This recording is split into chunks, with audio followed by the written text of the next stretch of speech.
Absolutely. Caitlin Clark and the Indiana Fever visiting the Mystics. Let's go to the third quarter.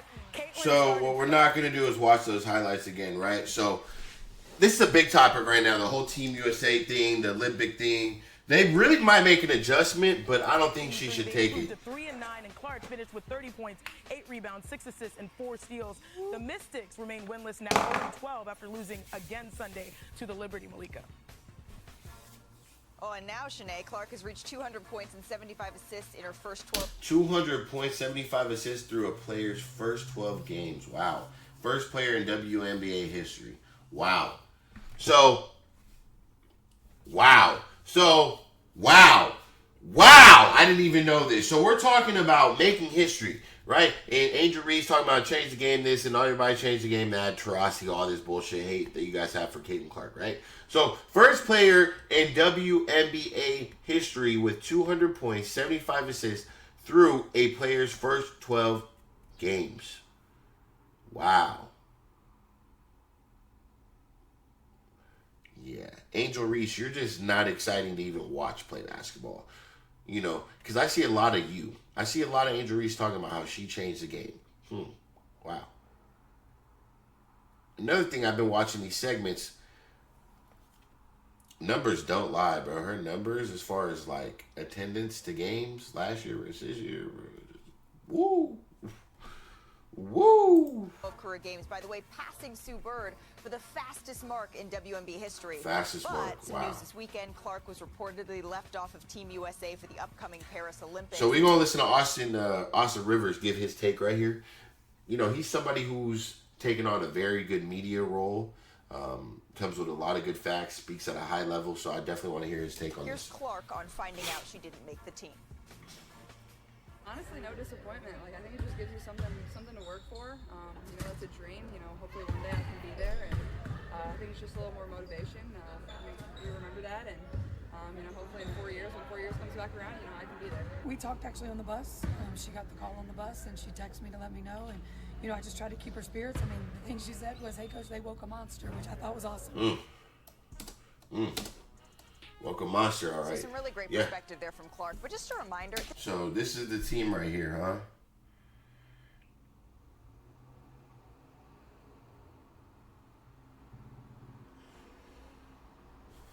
Chelsea Gray.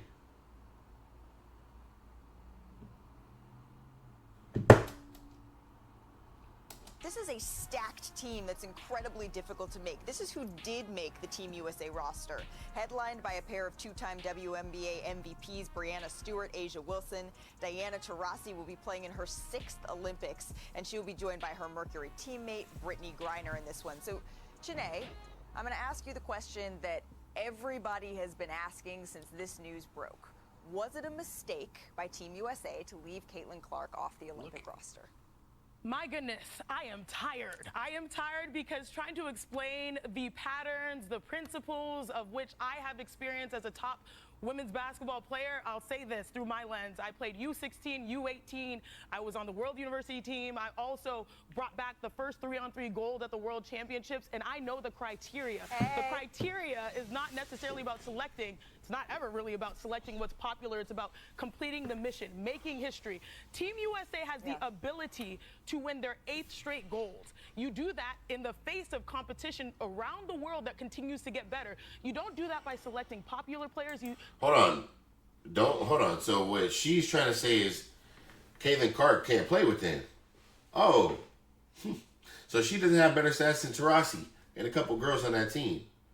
Select a team that works together, a team that has experience. Wow. And if we're going to look at this roster top to bottom, the experience shows 9 of the players that made this roster have played in the Olympics previously.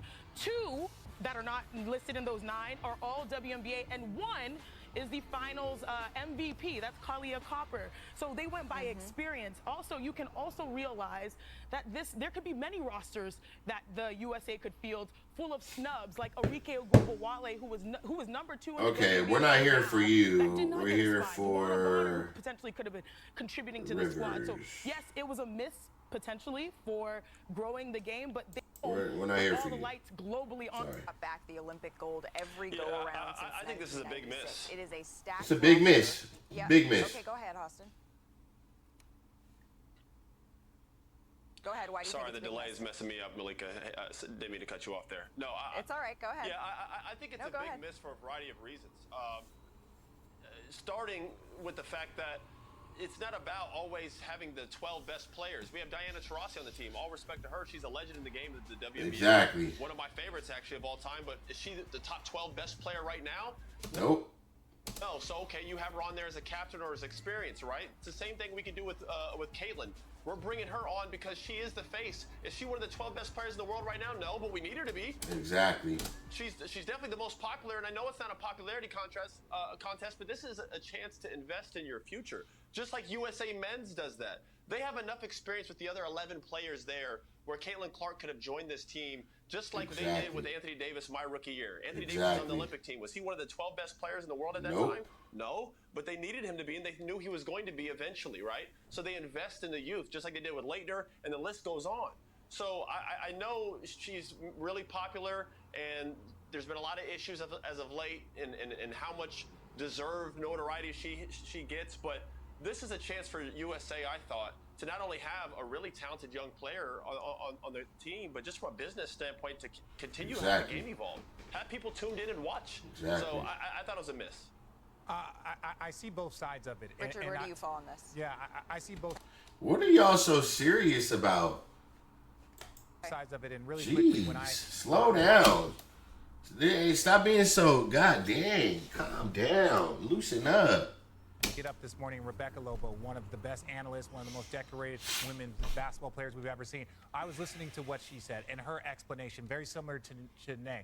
I will always default to the women that are a part of the process. Yes, from a marketing standpoint, you can have there. Yeah. Even when you're talking about the veteran of Diana Taurasi. Who, by the way, is putting up 16 points per game, similar to Caitlin Clark, and has familiarity in the sense that two of her teammates, Kalia Copper and Brittany Griner, are going to suit up. So she knows exactly, first of all, being potentially her sixth straight, Olympian cycle. But go ahead. Yeah, but the last thing. Hold on. What is you popping in like that so aggressive for? The veteran of Diana Taurasi. Who, by the way, is putting up 16 points per game, similar to Caitlin Clark, and has familiarity in the sense that two of her teammates, Kalia Copper and Brittany Griner, are going to suit up. So she knows Okay. exactly, first of all, being potentially her sixth straight, Olympian cycle. But go ahead. Yeah, but the last thing, as I say, Jason Kidd was on the Olympic team. Jason Kidd was on the team. So I've seen different sides, and I can understand why this is complicated. The question is, can they keep it rolling as the series shifts to Dallas? Look, Yeah. that wasn't the outcome. I thought it was going to be a bigger segment. But, look, let's just cut it here. We're going to cut it here. Look. It could go either way. I don't think she's fazed by it. But what a lot of people are saying is this, man. Why wouldn't you put her on that team? At this point, all the people who are saying that she shouldn't be this or disagreeing are all all females. Why are y'all hating on her so bad? She should have been on that team, bro. We all know that. Everybody knows that. Stop the hate, bro.